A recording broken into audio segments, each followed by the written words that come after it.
Pendientes de la actualidad, llega el momento también del análisis de los expertos, un día marcado por el debate en Estados Unidos. Vamos a analizar todas estas cuestiones de la mano de Adrián Celaya, presidente de K Group, que ya está con nosotros. ¿Qué tal? Adrián, muy buenas tardes.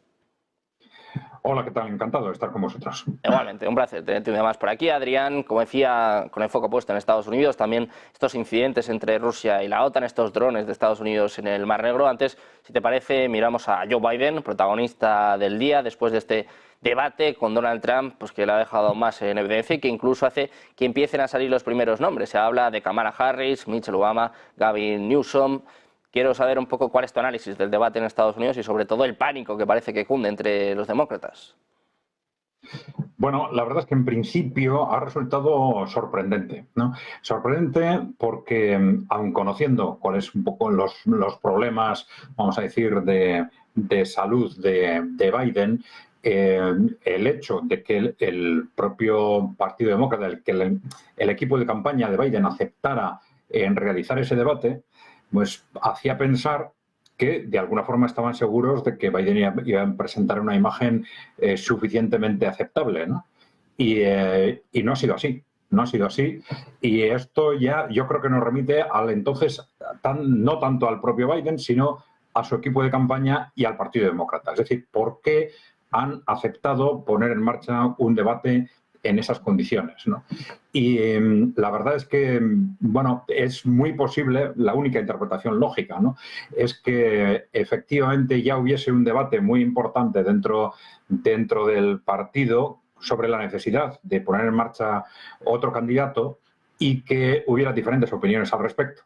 Y que quizás con esto lo que han conseguido es quizás una escenificación que obliga al propio Biden a echarse atrás o genere un caldo de cultivo, genere un ambiente en el propio partido que haga, digamos, inevitable el nombramiento de otra persona. Yo creo que no tiene otra explicación lo que ha sucedido, porque efectivamente si era más o menos previsible que sucediera lo que ha sucedido, pues ellos mismos deberían haber buscado algún pretexto para que ese debate no se organizara, ¿no?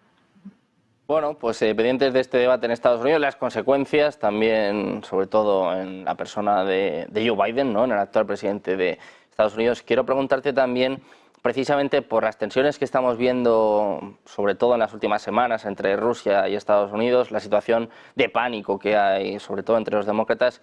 Quiero preguntarte si esto puede intensificar aún más el conflicto en Ucrania, si, por ejemplo, uno de los motivos de la escalada que estamos viendo últimamente es porque, claro, lo planteábamos antes aquí en la redacción, si hay una guerra, las elecciones se posponen. ¿Tú crees que se puede llegar a este punto? Que puede ser una explicación, pues, por ejemplo, de los ataques a la defensa nuclear rusa, de estos drones ahora que sobrevuelan el Mar Negro, el incidente ayer en Siria. Puede ser una teoría que explique lo que está pasando con Joe Biden, porque es difícil de entender, sobre todo después ya de estas últimas imágenes que parece que rematan al candidato demócrata. Sí, puede ser. Bueno, lo cierto es que ya desde hace muchos meses se estaba pensando en que era muy posible que la situación se fuera escalando precisamente a medida que se acercaban las elecciones norteamericanas.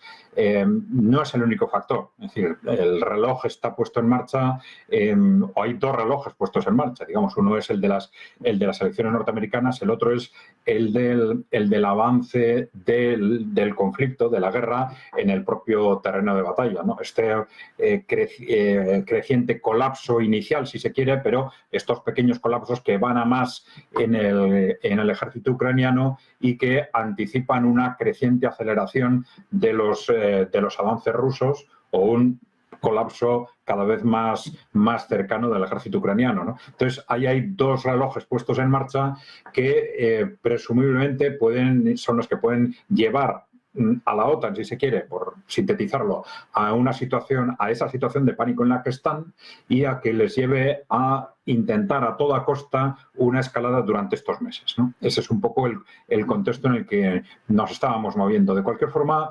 esa escalada puede ser, digamos, una escalada de tal dimensión que provoque, digamos, un caos en el propio Estados Unidos, que justifique incluso un posible retraso de las elecciones, algo insólito, pero, bueno, no imposible, ¿no?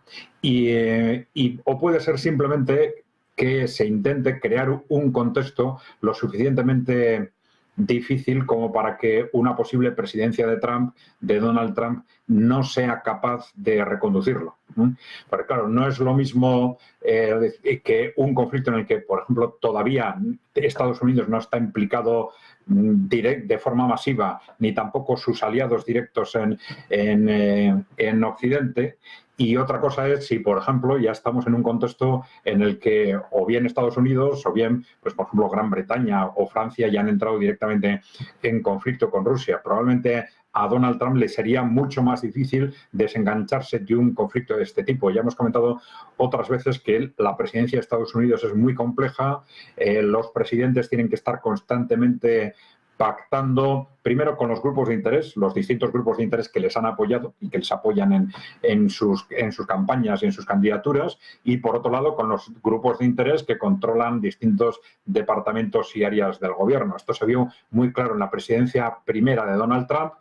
Ahora seguramente no será tan claro, tan caótica o tan contradictoria esa presidencia, porque Donald Trump tiene ahora un control que no tenía antes, por lo menos de su propio partido, porque antes ni siquiera controlaba su partido, ¿no? Entonces, bueno, hay que pensar que tendrá un mayor margen de maniobra, pero así todo, ya digo, la presidencia de Estados Unidos siempre es una presidencia de un constante pacto con las distintas tendencias, y si se encuentra Donald Trump con un conflicto ya en marcha, y ya digo, con este tipo de implicaciones, le podría resultar muy difícil reorientarlo. Con lo cual, los objetivos de esa escalada durante estos meses pueden ser o bien efectivamente provocar ya pues un conflicto definitivo a nivel de guerra europea, etcétera, o bien una escalada suficiente, ya digo, para que un posible presidente Donald Trump le sea difícil reconducirlo. Pues precisamente en este contexto, ¿no? Mirando al conflicto en Ucrania, mirando también al papel de Estados Unidos, quiero preguntarte por las tensiones que se están viviendo en las últimas horas. Rusia advirtiendo ya de un choque directo con la OTAN, habla de estos drones de Estados Unidos que sobrevuelan el Mar Negro. Ayer el incidente que tuvo lugar en Siria con otro dron de Estados Unidos que pasó muy cerca de un avión ruso. Quiero preguntarte por todo esto. Llevamos muchos meses hablando de que un error, de que una chispa puede desatar un conflicto, y vemos pues que ahora mismo se está jugando con fuego, ¿no? No sé cómo valoras esta situación y cómo se puede frenar antes de que sea tarde, ¿no? Antes de que, como digo, una chispa pues desate un incendio. Sí, efectivamente, llevamos pues casi un año en esa escalada, vamos a decir, de constantes provocaciones que no tienen un impacto en el terreno militar, en el terreno de combate, pero que tiene una finalidad clara de provocar a Rusia, ¿no? Y provocar a Rusia intentando, pues bueno, desde distintas vertientes, y probablemente provocar a Rusia una reacción que permita cambiar el tablero de juego en un contexto en el que Rusia está claramente ganando la guerra, ¿no? Bien, lamentablemente yo creo que hay un cambio en las últimas semanas, y ese cambio es el tono de las declaraciones rusas, ¿no?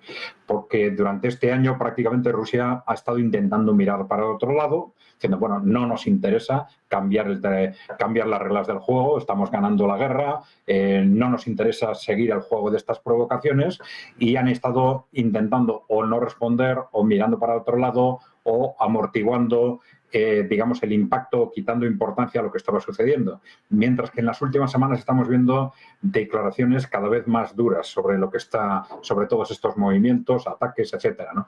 Claro, esto significa que probablemente va a haber reacciones. Probablemente va a haber reacción porque si no los propios responsables, los propios gobernantes rusos se estarían arrinconando a sí mismos si empiezan a hacer declaraciones de este tipo, atribuyendo una extraordinaria gravedad a todos estos movimientos, y no responden después. Esto sería claramente contradictorio. Hay que pensar que seguramente hemos llegado a una situación límite y Rusia va a empezar a responder. Claro, lo que no sabemos es cómo. Pues ahí sabemos, evidentemente, y la propia Rusia lo ha advertido, ¿no?, de la posibilidad de armar a terceros países que que sean enemigos o que estén enfrentados a la OTAN y a los aliados de la OTAN, ¿no? Y esto es una posibilidad real con la que todos contamos. Pero bueno, eso siempre es una escalada pero no es una escalada directa. La escalada realmente peligrosa es la que afecta directamente al enfrentamiento entre los países occidentales y Rusia. Y este es el gran peligro, que al final el gobierno ruso haya visto que ya no tiene más salida, que ya su población o sus responsables en general están ya en una situación límite y que no toleran continuar mirando hacia otro lado, aunque quizás ellos sigan pensando que estratégicamente no les interesa. Bueno, vamos a ver qué sucede en las próximas semanas y que esperemos que esa respuesta, ya digo, no sea directamente un choque entre las grandes potencias, sino que sea también a través de proxies, ¿no? A través de conflictos proxies. Bueno, pues vamos a ver qué sucede, vamos a ver cómo es la respuesta por parte de Rusia, como dices, cambiando el tono, ¿no? Declarando, por ejemplo, hace apenas unos días a la OTAN como alianza enemiga y ahora pues hablando ya de tomar medidas, ¿no? Contra Estados Unidos, sobre todo, como decimos, por estos drones en el Mar Negro. Muchísimas gracias, Adrián, por estar con nosotros una vez más, un placer, como siempre. Muy bien, gracias a vosotros. Muchas gracias.